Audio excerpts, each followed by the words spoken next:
Assalamualaikum warahmatullahi wabarakatuh. Saya Juni Ramadhani Sari dari Prodi Psikologi dengan NPM 203700006 dari PPAI kelompok 12. Hari ini saya akan menjelaskan mengenai haji dan umroh. Yang pertama, ibadah dalam agama Islam adalah ada banyak macamnya. Haji dan umroh adalah salah satunya. Haji merupakan rukun iman yang kelima setelah syahadat, sholat, zakat, dan puasa. Ibadah haji adalah ibadah yang baik karena tidak hanya menahan hawa nafsu dengan menggunakan tenaga dalam mengerjakannya, dan juga menggunakan semangat serta harta. Dalam mengerjakan haji, diperlukan penempuhan jarak yang sedemikian jauh untuk mencapai Baitullah. Dengan begitu, segala kesukaran dan kesulitan dalam perjalanan berpisah dengan sanak keluarga hanya dengan satu tujuan, untuk mencapai kepuasan batin dan kenikmatan rohani. Umroh secara bahasa dalam ilmu fikih adalah bepergian menuju Baitullah atau melaksanakan serangkaian ibadah umroh, yakni tawaf dan sa'i. Dengan kata lain, datang ke Baitullah untuk melaksanakan umroh dengan syarat-syarat yang telah ditentukan. Sehingganya di dalam umroh ada 4 unsur penting, yaitu bepergian, Baitullah, rukun umroh, dan syarat umroh. Sedangkan itu hukum umroh di kalangan ahli fikih menyepakati legalitas umroh dari segi syarat dan wajib bagi orang yang disyariatkan untuk menyempurnakannya. Yang pertama, sunnah muakkad. Ini adalah pendapat Ibnu Mas'ud, Ibnu Hanifah, Ibnu Malik, dan Imam Syafi'i.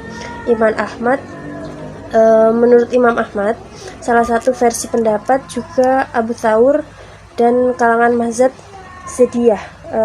Pendapat ini sesuai dengan sabda Nabi Muhammad SAW tatkala ditanya mengenai umroh, di mana ia diwajibkan atau tidak.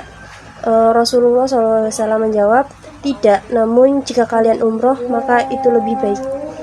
Kemudian alasan lain, umroh adalah naks atau ibadah yang pelaksanaannya tidak ditentukan waktunya. Kemudian secara umum syarat-syarat haji dan umroh itu sama. Yang pertama, Islam. Orang yang non-muslim tidak sah dalam melaksanakan ibadah haji dan umroh. Kemudian balik, di mana anak kecil tidak diwajibkan berhaji ataupun umroh, baik yang sudah mumayyiz atau yang belum.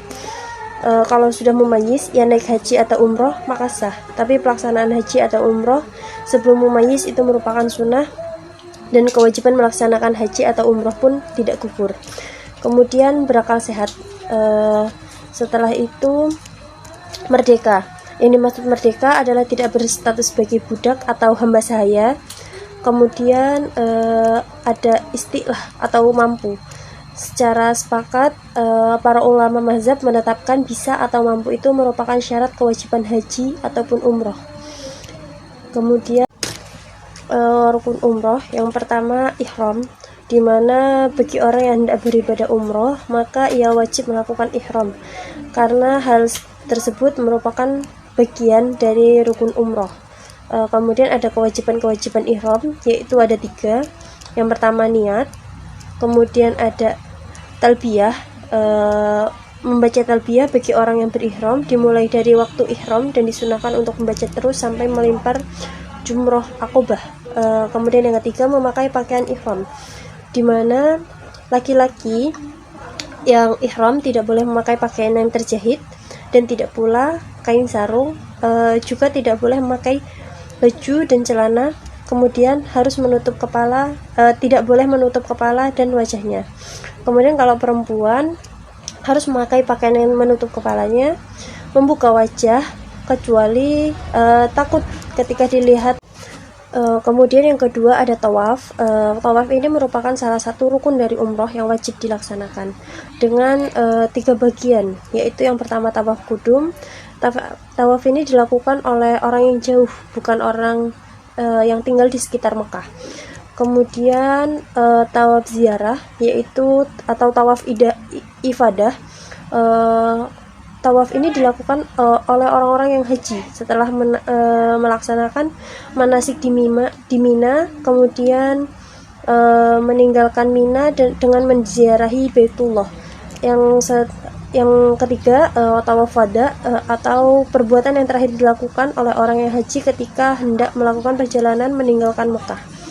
Kemudian yang ketiga ada sa'i. Ulama sepakat bahwa sa'i dilakukan setelah tawaf. Orang-orang melakukan sa'i sebelum tawaf, maka ia harus mengulangi lagi sa'inya. Kemudian yang terakhir ada tahalul. Menurut pendapat Imamiyah, kalau orang yang melakukan umroh telah selesai bersa'i, maka harus menggunting rambutnya, namun tidak boleh mencukurnya. Bila memotong, maka apa yang diharamkan baginya telah menjadi halal. Tapi kalau seorang mencukurnya, maka ia harus membayar kifarah berupa seekor kambing.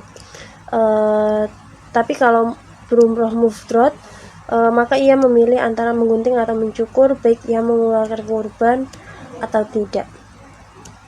Mungkin sekian yang dapat saya sampaikan.